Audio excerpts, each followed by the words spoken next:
6 जुलाई 2024 दिन शनिवार। सूर्योदय का समय रहेगा प्रातः काल के समय लगभग 5:28 तक रहेगा। सूर्यास्त का समय रहेगा संध्या वेला में, जो कि 7:22 तक रहेगा। आज के विक्रम संवत 2081 रहेगा। वही मास अमांत रहेगा जो कि आषाढ़ मास। आज का पक्ष रहेगा शुक्ल पक्ष। आज की तिथि रहेगी जो कि प्रतिपदा 4:28 तक रहेगी। आज के सभी शुभ समय एवं शुभ मुहूर्त अभिजीत मुहूर्त का समय रहेगा लगभग प्रातः काल के समय, जो कि 11:58 से प्रारंभ होगा, समाप्त होगा दोपहर में 12:53। कहा जाता है कोई भी शुभ बड़ा कार्य यदि अभिजीत मुहूर्त के दौरान किए जाएं अवश्य ही सफल होता है, क्योंकि अभिजीत मुहूर्त भगवान श्रीहरि को अत्यंत प्रिय है। आज के सभी अशुभ समय दुष्ट मुहूर्त राहु काल का समय दोपहर में प्रातः काल 8:57 से प्रारंभ। राहु काल समाप्त होगा प्रातः काल 10:41। कहा जाता है कोई भी शुभ मांगलिक कार्य राहु काल अशुभ समय में भूल कर ना करे तो बेहतर है। आज का नक्षत्र पुनर्वसु 4:48 तक रहे। वहीं आज का योग रहेगा व्याघात योग 2:24 तक, 2:46 तक, और आज का करण किस्कंदुघा करण 4:24। इसके तत्पश्चात बवकरण 4:28 तक रहे। आज का चंद्र राशि रहेगा मिथुन 10:35। वहीं आज का दिशाशूल होगा पूर्व की ओर। दर्शकों, यह थे 6 जुलाई 2024 दिन शनिवार के दैनिक पंचांग के विषय में आया उपाय। गुप्त नवरात्रि आज से प्रारंभ हो रहा है और आज से 9 दिन तक माँ दुर्गा भगवती अंबिका की आराधना करना चाहिए।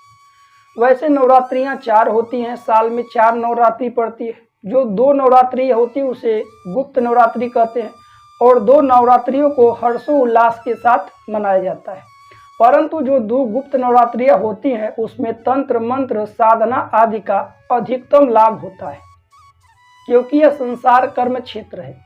यहाँ पर यदि आपके पास धन है तो आप कोई भी वस्तु कहीं से भी खरीद सकते हैं। उसी प्रकार से यदि आपके पुण्य कर्म हैं तो आप जो सोचेंगे उन वस्तुओं को प्राप्त कर पाएंगे। यदि पुण्य नहीं है तो फिर आप हर एक वस्तु के लिए परेशान रहेंगे, भय में रहेंगे, दुख तकलीफ जीवन में कष्टों से घिरे रहें। इसलिए जितना हो सके पुण्य का अर्जन करें। तो ऐसे ऐसे कुछ महीने में दिन होते हैं, साल में तिथियां होती हैं, जिस समय के दौरान यदि हम कोई पूजा पाठ आराधना करें तो आने वाले दिनों में उसका लाभ हम सभी के जीवन में दिखाई पड़ता है।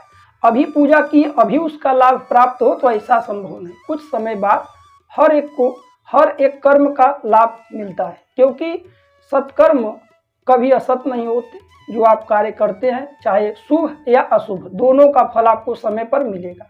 उसी प्रकार से यदि जो लोग विद्या प्राप्ति आदि चाहते हैं वह माँ सरस्वती जी की आराधना छात्र छात्राएं आदि कर सकते हैं। जिन्हें धन की कामना है वह माँ लक्ष्मी जी का पूजन करें और उन्हें गुलाब का पुष्प अर्पण करें, खीर का भोग लगा करके श्री सूक्त या फिर कुंजिका के श्री सूक्त या कनक धारा दोनों का 16 पाठ कर सकता है। कोई एक भी आता हो तो 16 पाठ प्रत्येक दिन करिए, 9 दिन तक 16 पाठ करिए। सभी चीज़ें चाहती हैं, धन भी चाहिए, विद्या भी चाहिए, घर परिवार में खुशहाली रहे, शत्रु विजय चाहते हैं, तो फिर आपको दुर्गा सप्तशती का पाठ करना हो।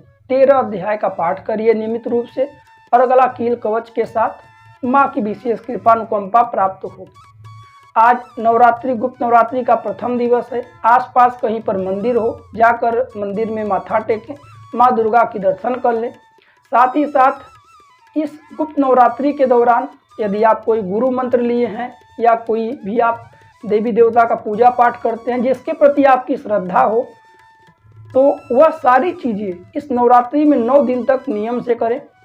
ब्रह्मचर्य का पालन करें, लड़ाई झगड़े न करें, झूठ इत्यादि न बोलें, भूमि पर शयन करें, और जितना हो सके कम बोलने का प्रयास करें। आपका कार्य है तो कार्य में बोलिए, परंतु असत्य भाषण न करें। जितना हो सके मौन रहें। जिसका आप स्मरण करते हैं उनका नाम मन के अंदर चलते रहने दीजिए। जब भी आपको समय मिले थोड़ा थोड़ा करते रहें। और जो 2 नवरात्रियाँ होती हैं उत्साह से मनाई जाती हैं, उसमें भी माँ दुर्गा के 9 स्वरूप का पूजा होता है। और गुप्त नवरात्रियों में 10 महाविद्या का पूजा करने से अचूक लाभ होता है। तो यहाँ पर 10 महाविद्या में 10वीं महाविद्या माँ लक्ष्मी जी हैं, जिनका नाम कमला है। यदि आप वो सारे उपाय करते हैं तो ठीक है, यदि वह उपाय आप ना कर पाए तो उपाय हम बता रहे हैं, यह उपाय आप करिएगा। आपको करना क्या है, 10 महाविद्या में से 10वीं महाविद्या माता कमला है। कमला माँ लक्ष्मी जी की ही स्वरूपा है और इनकी उपासना गुप्त नवरात्रि में होती है। माँ कमला की आराधना वैसे तो जितना गले तक जल हो, जैसे कहीं पर तालाब आदि है वहाँ पर गले तक जल होना चाहिए, उस पानी में खड़े होकर के माँ की आराधना की जाती है। परंतु ऐसा तो संभव हर व्यक्ति के लिए है नहीं, इसलिए आप सभी को मैं एक छोटा सा साधना माँ कमला की बताता हूँ। आपको क्या करना है, सरल विधि है, जिससे कि आप धन धान्य से परिपूर्ण होंगे और समस्याओं से आपको राहत मिलेगी। आपको आज से ही 1000 गुलाब का पुष्प ले लें और माँ के एक एक नाम लेकर के एक एक गुलाब का पुष्प अर्पण करें। अब 1000 पुष्प गुलाब का मिल नहीं पाएगा तो आप गुलाब की पंखुड़ियाँ ले लें। एक गुलाब के फूल में कम से कम 20 से 25 पंखुड़ियाँ होती हैं। अपना गिन लें, 1000 पंखुड़ियाँ ले करके और माँ कमला के, माँ लक्ष्मी जी के 1000 नाम लेते हुए एक एक नाम लेकर एक एक पंखुड़ियाँ चढ़ाइए। हालांकि यह उपाय आपको 9 दिन तक करना है, आज कल परसों 9 दिन तक लगातार करना है। कब करना है, सुबह शाम दोपहर रात्रि, जब आपको समय मिले। ऐसा नहीं कि सुबह में नहीं कर पाए तो दोपहर में ना करें, दोपहर में ना कर पाए तो शाम को ना करें, शाम में ना कर पाए तो रात्रि में ना करें, क्योंकि नवरात्रि का समय है, गुप्त नवरात्रि का। इसमें साधनाएं आप कभी भी कर सकते हैं, दिन रात दोपहर शाम कभी भी। यह सारे उपाय हैं जिन्हें आपको करना होगा 9 दिन तक। बाकी आप 9 दिन तक चाहे तो व्रत भी रह सकते हैं। माँ दुर्गा जी के समक्ष घी का दीपक जलाइएगा, उसमें 2 लौंग डाल करके आप पाठ आदि करें। अब जो लोग एकदम असमर्थ हैं, कुछ भी नहीं कर पाते, न पाठ कर पाएंगे न ये सारे उपाय कर पाएंगे, तो माला ले करके राम राम राम राम जितना हो सके एक दिन में जितना जप सके उतना जप करते रहिए। 9 दिन तक लगातार जप करिए। बाकी प्रभु सब कुछ देने में समर्थ हैं, आपकी इच्छाओं को पूर्ण करें।